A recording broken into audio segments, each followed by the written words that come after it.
torcedor santista, tudo bem com vocês? Eu sou a Nájila Luz, seja bem-vindo a mais um vídeo aqui no canal. E hoje aquela análise do empate entre Santos e Fortaleza, 1-1, Santos jogando fora de casa como visitante e conseguimos um ponto. Pensando na tabela, um ponto importante contra um adversário que, se vencesse, poderia chegar até uma vice-liderança da competição, porém, aquele gostinho de que poderia ser um resultado, por que não uma vitória? Né? Acho que a gente pode avaliar, separar essa partida do primeiro tempo e o segundo tempo, principalmente depois das substituições que o auxiliar de Fernando Diniz, Eduardo Zuma, fez durante a partida. Antes disso, quero dar um recado muito importante para vocês, que é o aplicativo da OneFootball que a gente utiliza para falar sobre as estatísticas dos jogos do Santos, tem notícias sempre atualizadas para você ficar por dentro de tudo que está acontecendo. E se você gosta do futebol alemão, tem a Bundesliga ao vivo e gratuito. Então, link aqui na descrição para você baixar, ou também aqui pelo QR Code. Você baixa o aplicativo, ajuda o canal e fica muito bem informado. Daqui a pouquinho a gente vem com as estatísticas, né, do aplicativo sobre essa partida. Mas antes também vou colocar um trechinho da entrevista coletiva do auxiliar do Fernando Diniz, né, para a gente entender como ele viu essa partida, para a gente comentar em cima, e também o gol de Carlos Sanches. Confere aí.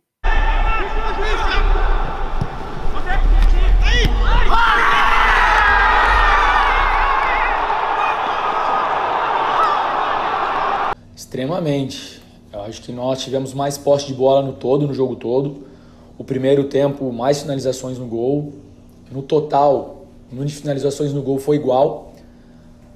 E a equipe como um todo, né, do João ao Marcos Guilherme, ao Raniel, todos nos deixaram satisfeitos. A equipe rendeu aquilo que a gente esperava e a gente espera agora dar uma sequência positiva na semana para fazer um grande jogo de novo na quinta-feira. A avaliação é positiva e agradecer a todos os jogadores pela entrega hoje em campo. Ela é pertinente. Acho que nós jogamos um jogo também desgastante na quinta-feira e contextualizando o jogo, o adversário, fora de casa, um mandante com o melhor aproveitamento do brasileiro, eu avalio a performance do Santos como positiva. A equipe competiu, neutralizou as principais jogadas do Fortaleza, teve controle do jogo na primeira etapa e sofremos, como sabíamos que ia sofrer, em virtude das trocas e da força física da equipe adversária. Mas é muito positivo, os jogadores se entregaram, cumpriram aquilo que o Diniz pediu para eles durante a semana e avalio como positiva e como uma sequência boa depois do grande jogo de quinta-feira. Eu acho que o Santos não só se defendeu bem, né? Eu acho que enquanto nós tivemos energia para jogar, nós defendemos bem, tivemos posse de bola, conseguimos criar ocasiões de gol no primeiro tempo. E então o Santos jogou bem, soube enfrentar um adversário que tem o melhor aproveitamento do brasileiro, de novo, ressaltando o trabalho do Fortaleza, uma equipe fisicamente muito forte, com jogadas combinadas bem treinadas. Então a leitura dos dois zagueiros, o sistema defensivo como um todo, a participação do Sanches, de todos os jogadores, fez com que a gente conseguisse neutralizar a equipe que mais fere os adversários em casa. Então a equipe do Santos está de parabéns. O sistema defensivo do Santos, não a defesa, não o goleiro, o sistema defensivo do Santos está de parabéns por conseguir realizar a partida que a gente esperava realizar aqui em Fortaleza hoje. Bom, na avaliação do técnico, né, Bom, na avaliação do Zuma, eu concordo e discordo alguns pontos, principalmente no primeiro tempo. Acho que foi um Santos até competitivo, que me fez acreditar que poderíamos sair não só com empate, mas quem sabe uma vitória, se algumas mudanças mais pontuais e positivas acontecessem para o segundo tempo. Mas aí não tivemos essas mudanças positivamente, né? Tivemos uma mudança que, na minha concepção, fez com que o Santos parasse de ter chances de conseguir um resultado positivo e só ficou se defendendo, contou com o VAR e contou com o João Paulo fazendo uma defesa importantíssima depois da cobrança de pênalti do Crispim. Vamos comentar primeiro em relação ao 4-4-2. Mais uma vez o Santos adotando esse estilo tático, né, para uma partida contra o Fortaleza, que é uma equipe que gosta de explorar bem a questão ofensiva, principalmente jogando em casa. Então o Santos mais uma vez jogou com 2 atacantes, que foi Marcos Guilherme e Lucas Braga, e o Pirani entrou ali no meio-campo do Santos. Já tinha comentado contra o Libertad que eu acho que isso faz com que o Santos, além de diminuir o número de cruzamentos sem fundamento, também faz com que o Santos trabalhe mais com a bola no pé, que exista mais transições. E foi isso que aconteceu, né? Principalmente também pelo lado esquerdo, que curiosamente é onde sai a jogada do gol do Sanches, né? A jogada principalmente com Felipe Jonathan, com o Lucas Braga, o próprio Pirani, que estava caindo bastante pela esquerda também.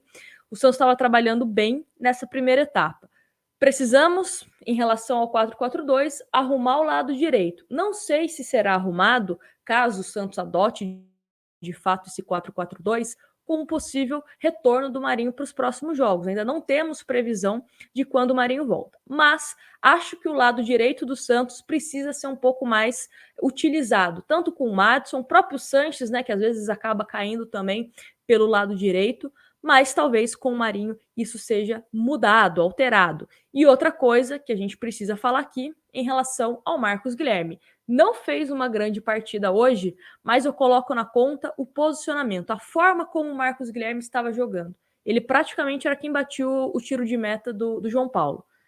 E aí, quando a gente precisava do Marcos Guilherme, né, parecia que não tinha fôlego para ajudar no contra-ataque ou ajudar de uma maneira mais efetiva, utilizando a velocidade dele. Já falei aqui, ponta esquerda é uma briga para ser titular entre Lucas Braga e Marcos Guilherme. Se o Marcos Guilherme não for jogar como ponta, então prefiro que fique no banco do que ser falso 9.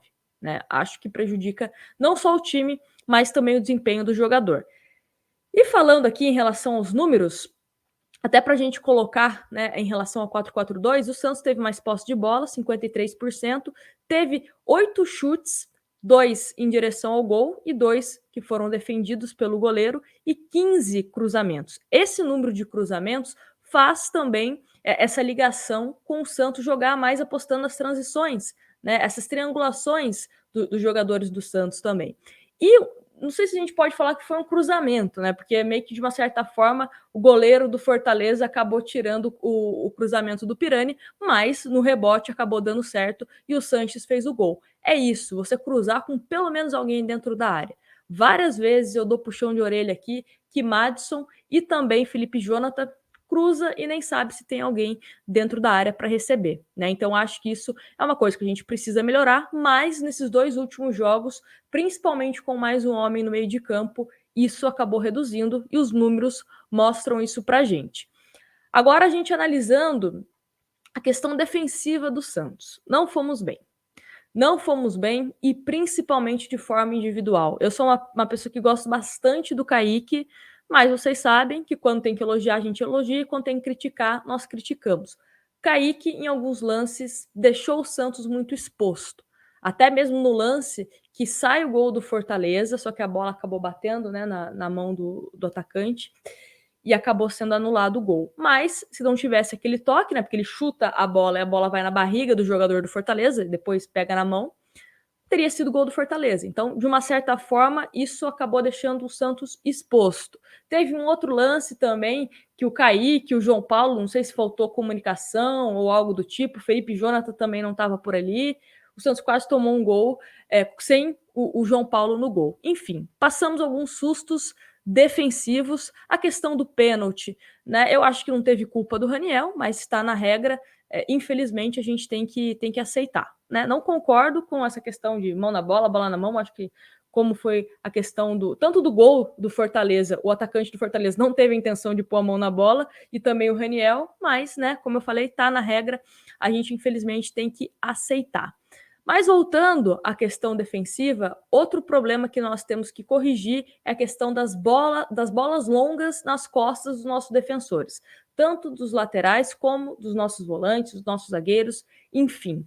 Isso é um perigo, principalmente os jogadores do Santos, que sempre estão jogando de uma maneira mais adiantada. Então, quando a gente joga com os nossos defensores mais adiantados, se o time do Fortaleza ou qualquer outra equipe acerta uma bola, é ou torcer para o impedimento ou torcer para o João Paulo operar um milagre. Não tem recuperação. Então, esse é um ônus, digamos assim, de jogar de uma forma mais adiantada, né? Com essa linha defensiva mais adiantada. Em relação à questão defensiva, né? É isso. Eu acho que o Santos, de uma forma coletiva, em alguns lances, acabou falhando e também de forma individual. No gol do Crispim, eu acho que houve uma falha de marcação também, tanto o Luiz Felipe como o Madison. A gente sempre criticava aqui o Pará em lances assim, mas o Madison também não acompanhou. O Crispim fez o que quis, recebeu a bola totalmente livre. Então, aí vai o nosso puxão de orelha. E agora o puxão de orelha também vai em relação às substituições. Acho que as substituições do Santos tiveram impactos assim bem grandes em relação ao desempenho da equipe, principalmente no segundo tempo. Começando pelas principais, né, as que deram de fato impacto. Giamota e Pirani. Entraram Raniel e Ivonei. Do Giamota, até houve, né, alguns boatos de será que ele estava machucado, enfim, mas parece que o Giamota estava apenas cansado. Se o jogador está cansado e pediu para sair, é o melhor a se fazer? Sim. Porém, não teria tirado o Pirani. Você tirar 2 jogadores que estão em campo e, teoricamente, né, são seus mais criativos, e você não tem outro jogador no banco para suprir isso, não teria tirado os 2. Beleza, o Giamota está cansado? Sai o Giamota, fica o Pirani. Aí entra o Raniel e entra o Ivonei. Raniel foi nulo, a gente não viu nada do Raniel. O Ivonei é um jogador muito mais defensivo do que ofensivo.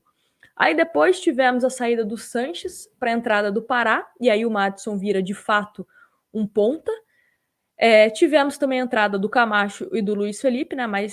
Aliás, a saída do Camacho e do Luiz Felipe, a entrada do Wagner Leonardo e a entrada do Moraes. O Felipe Jonathan, então, vai atuando mais como meia. Só que eu queria fazer algumas observações. Todas essas substituições do Santos deixaram o time esperando o Fortaleza. Não fizeram com que o Santos propôsse o jogo ou fosse mais ao ataque, criasse mais chances de gol. Então, acho que esse foi um erro. Para que você vai colocar o Madison como ponta se você tem um Ângelo no banco, que é um jogador que estava descansado, tem a questão do drible, da velocidade, que poderia ser útil no contra-ataque.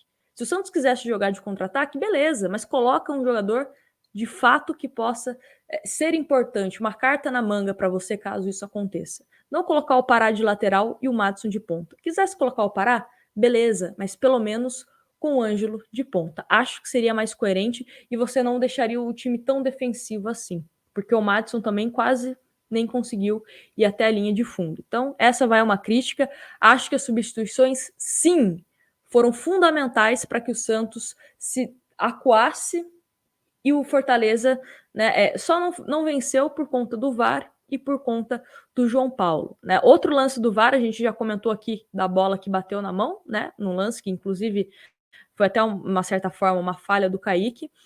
O impedimento também, que acabou acontecendo, né? Teve um chute, eu sinceramente não vi se tocou no jogador do Fortaleza ou não, mas o VAR, né, decretou que acabou tocando e deu impedimento. O Santos foi salvo aí mais uma vez, graças ao VAR, muito obrigado ao VAR. E aí depois tivemos o pênalti, Crispim foi bater e o João Paulo defendeu. Então, fomos salvos, mais uma vez, pelo VAR e pelo João Paulo. Isso mostra o quê? Que o Santos precisa melhorar o seu desempenho. Não dá para a gente ficar gastando a nossa sorte com o VAR e com o João Paulo. O João Paulo, inclusive, que recebeu cartão amarelo e para o próximo jogo contra o Internacional está fora.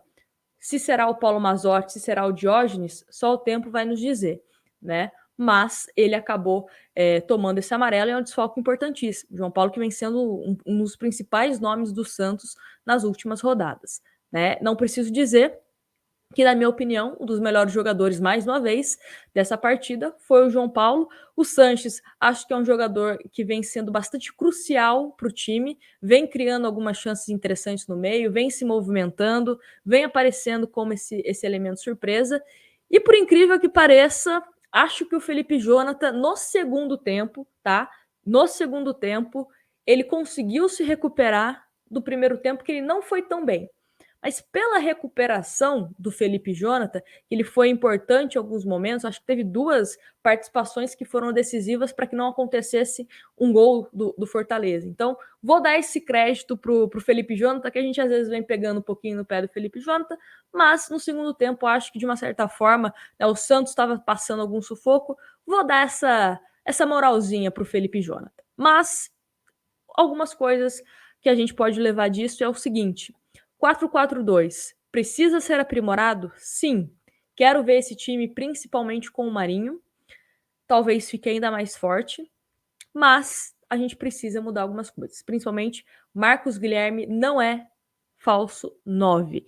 E o Santos com o Diniz não substitui.